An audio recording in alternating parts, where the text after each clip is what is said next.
2 दिवसात तपास न लागल्यास शिवसेनेचे कर्जतमध्ये आंदोलन।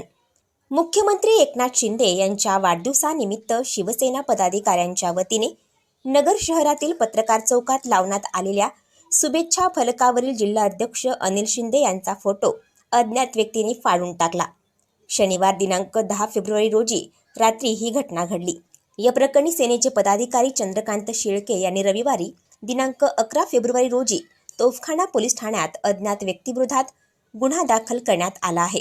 दरम्यान हे कृत्य करणाऱ्यांचा 2 दिवसात तातडीने शोध घेऊन त्यांच्यावर कारवाई न केल्यास कर्जतमध्ये शिवसेनेच्या वतीने आंदोलन करण्यात येणार असल्याचे युवासेना तालुका प्रमुख सोमनाथ शिंदे म्हणाले।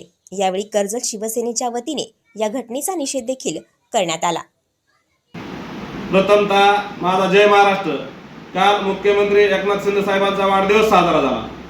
काल नगर शहरामध्ये ठिकठिकाणी शुभेच्छाचे फलक लावले होते। त्यापैकी एक फलक पत्रकार चौकामध्ये लावला होता। त्यामधला जिल्हा प्रमुख अनिल शिंदे यांचा कोणीतरी फोटो फाडला आहे।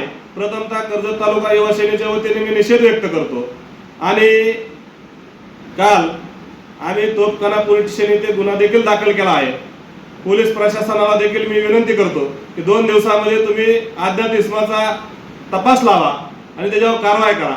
कारवाई नाही झाली तर आम्ही कर्जत तालुक्यामध्ये तीव्र स्वरूपाचं आंदोलन उभा केल्याशिवाय राहणार नाही।